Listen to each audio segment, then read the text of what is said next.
Ano ba ang sitwasyon ni Kate ngayon?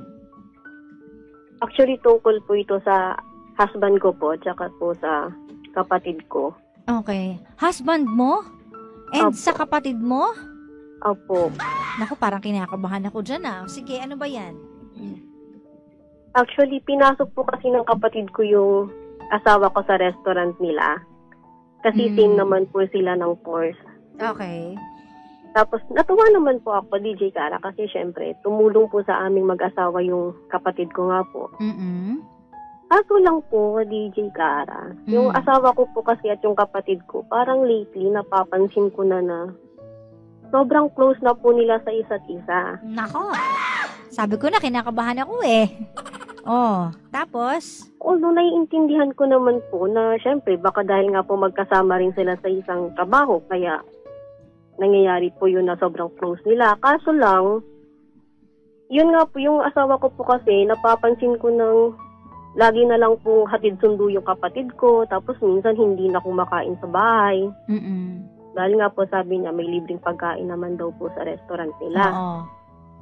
Noong una po, inakayaan ko naman po.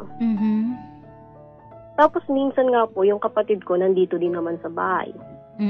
At nakikita ko naman na, yun nga po, sobrang close sila. Hindi ko lang po makumpronta rin yung kapatid ko at yung asawa ko dahil nga po ayaw ko naman makagawa ng kahit anong gulo sa pamilya namin. Hindi naman nagkukulang yung asawa ko sa mga anak ko. Pero syempre po, bilang asawa, nasasaktan po kasi ako, DJ Kara, na makitang mas close pa sa ibang tao yung asawa ko kaysa sa akin. Pero hindi naman ibang tao ang kapatid mo. Ayun dahil nga po kadugo yung mo mas masakit. Yun nga po yung mas masakit, DJ Kara, kasi sa kapatid ko pa. Ang ibig ko sabihin yan, kumbaga yung closeness na pinapakita ng husband mo, ay normal yan kung walang mali siya. Diba? Ayun nga po. Pero DJ dahil Kara, nakakaramdam ka siguro na may mali siya, doon kasi nagiging mali. Parang sa tuwing umaalis po kasi din yung asawa ko, DJ Kara. Alam mo yung parang kinakabahan po kasi ako Parang may something na parang may nagsasabi na, ay, aalis na naman siya, magkikita sila ng ganito. Tapos, minsan kasi, DJ Kara, nahuli ko din siya na magkausap sila sa messenger ng kapatid ko. Ayun lang po, pinagtataka ko lang, pag hinihiram ko yung phone niya, DJ Kara, tapos tinitingnan ko yung conversation, wala po kasi akong makitang previous conversation. Walang Kahit bakas! nakita ko silang Walang pero bakas, nakikita ko kung nag-uusap sila, opo. Pero nakikita ko nag-uusap sila. Pero bakit wala? Parang ganun. Opo, Ano yun? yun po yung parang pinagtataka ko po. Ay, Kung wala naku. namang tinatago, bakit kailangan pong mag-delete ng conversation? Nako. I think kailangan mong kausapin ang kapatid mo dyan. Ayun nga po saan yung gagawin ko. Kaso lang, wala po kasi akong matibay na ebidensya po, DJ Kara. Hindi mo na kailangan maghanap pa ng ebidensya kasi sasabihin mo lang naman yung mga napapansin mo. Diba? Hihintayin mo pa ba na magkaroon ng ebidensya? Paano kung wala talaga? Kung magaling sila magtago, paano yun? So ngayon pa lang, kailangan mo na silang kausapin para matigil man kung ano man ang namumuo or baka magsa-start pa lang o kung ano man. Tanungin mo, bakit magkausap kayo? Tapos pag tinitignan ko, wala na. Ano yun? Kausap mo, multo? Galit na galit? Nga po, diba? Hindi naman kasi normal talaga yon. So may karapatan ka, lalo na asawa ka may karapatan ka. Opo. Diba? Kasi syempre kung ang asawa mo hindi aamin. Kasi po baka may masira. Baka masira po yung natatakot ka? Na baka may masira, bakit takot ba sila kung may masisira? Diba dapat nag-iingat din sila kung talagang ayaw nila may masira, wala silang gagawin kahit na ano. Tsaka hindi ka dapat matakot. Bakit ikaw yung matatakot? Ikaw yung may karapatan. Hindi ba dapat sila yung matakot kapag nabuking sila? Kung meron man kasi ayaw natin magbintang agad. Di ba ganun? So, wala kang dapat ikatakot. Kasi kung lagi mong paiiralan yung takot mo, wala kang magagawa. Hindi ka makakapagsalita, hindi ka makakapag-confront, hindi mo mailalabas yung nararamdaman mo, hindi mo din malalaman yung totoo. So, yan ang mga bagay na nagagawa ng takot. Mapipigilan ka sa lahat ng bagay. So, dapat magsimulang mawala yung takot mo. Pag nawala yung takot mo at ma-realize mo, ay wait lang, deserve ko to Pag yan nawala yung takot na yan, dun ka makakakilos. Kasi kailangan mong gawin yan, may anak kayo, may asawa ka, tapos involved pa kung sakasakali yung kapatid mo. 'Di ba? Huwag kang maghintay lang. Kasi kung maghihintay ka lang, paano kung wala ka palang hinihintay dahil tagong-tago?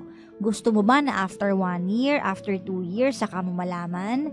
Kung ngayon pa lang, 'di ba, pag may duda, mag-imbestiga.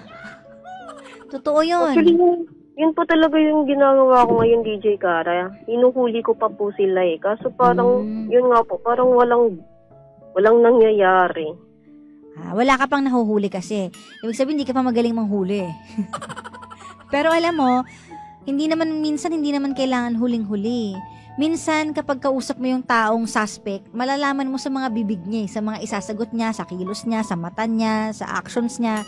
'Di ba? Why not simulan mo sa ganun kung hindi mo alam kung saan ka magsa-start? Kesa intay ng ebidensya, kung wala nga. O di ikaw na magsimula para makahanap ka talaga. 'Di ba? Kausapin mo na. Kausapin mo yung kapatid mo.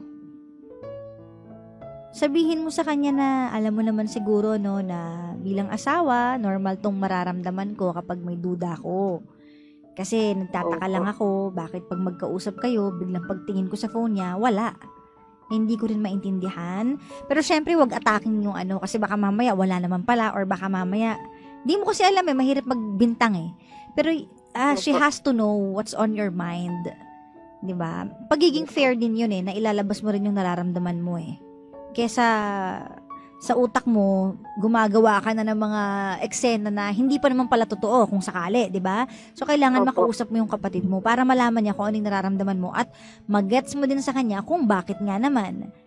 Yun lang naman 'di ba? Sabi nga kadalasan kaya hindi nagkakasundo ang both parties or ang kahit na anong relationship mo sa kahit saan. Sa nanay mo, kapatid mo, jowa mo, asawa mo. Kaya minsan hindi nagpa-prosper at hindi nagiging maayos because of poor communication. And no communication at all, mas malala.